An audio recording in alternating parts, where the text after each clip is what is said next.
السلام علیکم ورحمۃ اللہ۔ مرزا غلام احمد قادیانی ایک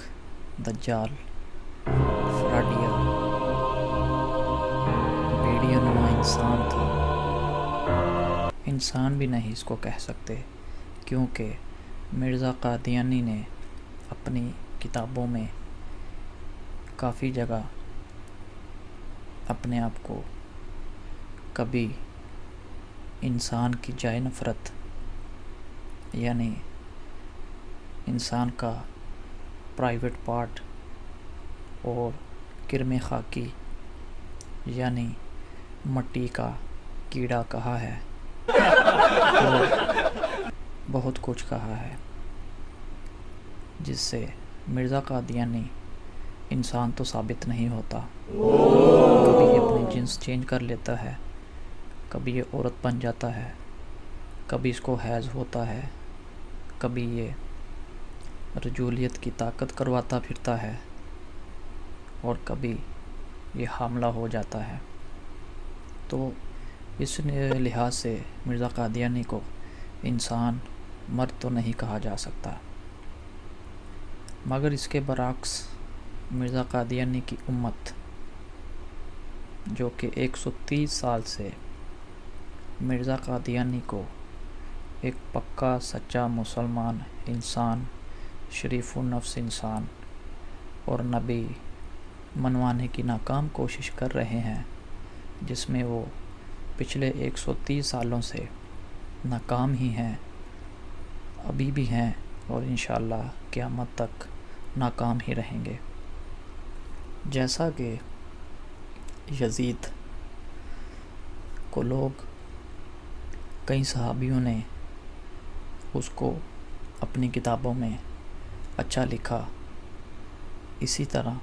مرزا قادیانی کو ہمارے کچھ اکابرین نے اچھا لکھا۔ تو جیسا کہ یزید کی اولاد آج تک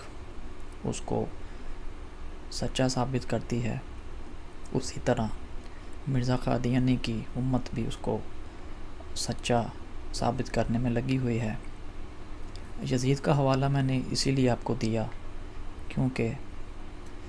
ہمارے کچھ صحابہ تھے، انہوں نے یزید کو بچپن میں، جوانی میں ایک اچھا مسلمان پایا، مومن پایا، نمازیں بھی پڑھتا تھا، منبر و محراب پر تقریریں، خطبے بھی دیا کرتا تھا، اور غالباً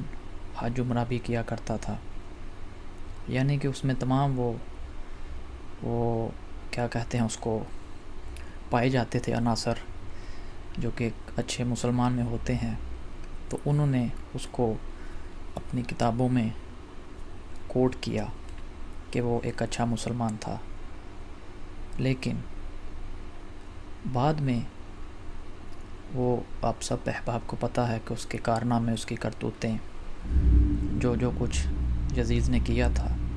سیم وہی چیز یہ مرزائی حضرات بھی مرزا قادیانی کے لیے، کچھ ہمارے اسلاف، ہمارے اکابرین نے مرزا قادیانی کو بھی اچھا جانا جوانی میں، جو کہ وہ تھا نہیں، لیکن پھر بھی بہرحال اس کو پایا انہوں نے، تو انہوں نے اس کو اپنی کتابوں میں اچھا لکھا۔ مقصد یہ ہے کہ تب بھی ہمارے صحابہ کرام نے اس کو، یزید کو اچھا پایا، لیکن بعد میں جب انہوں نے اس کو بولا کہ یہ ایسے ایسے اس نے حرکتیں کی ہیں، جو کہ آپ سب احباب کو پتہ ہے اس کے کارناموں کا، کرتوتوں کا، تو وہ جب انہوں نے بعد میں اس کو کوٹ کیا، تو یزید کی اولاد، اس کو ماننے والے اس پر انکار کرتے نظر آتے تھے۔ آج بھی وہ بہرحال بار بار وہ پرانے جو تھے ہمارے صحابہ، ان کی کتابوں کو کوٹ کرتے نظر آتے ہیں کہ جی فلاں نے بھی لکھا کہ یزید بہت اچھا انسان تھا۔ تو سیم اسی طرح یہ مرزائی امت بھی یہی فراڈ کرتے نظر آتے ہیں کہ جی آپ کے فلاں اکابر نے فلاں عالم دین نے مرزا صاحب کو بہت اچھا لکھا ہے، تو جب وہی علماء، وہی ہمارے اکابرین اس کو غلط لکھتے ہیں تو وہ یہ نہیں مانتے. اس قدر یہ فراڈ، دجل، دھوکہ دھڑی کرتے ہیں یہ لوگ. تو مقصد یہ تھا کہ ان یزید میں اور مرزئی امت میں یہ ایک چیز بہت ہی مشترکہ نظر آتی ہے کہ وہ بھی یزید کی امت، اس کی اولاد آج تک اس کو سچا ثابت کرنے میں لگی ہوئی ہے، جبکہ تمام مسلمانوں کو اس کے حقائق، اس کے عزائم، اس کے کرتوتوں کا علم ہے. اسی طرح مرزا قادیانی کی امت بھی اس کو سچا ثابت کرنے میں لگی ہوئی ہے، لیکن الحمدللہ ہمارے علماء دن رات مرزا قادیانی کی حقیقت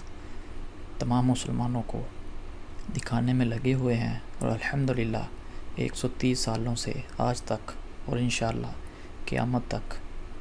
دکھاتے رہیں گے اور آپ تک سچائی، حقیقت پہنچاتے رہیں گے. تو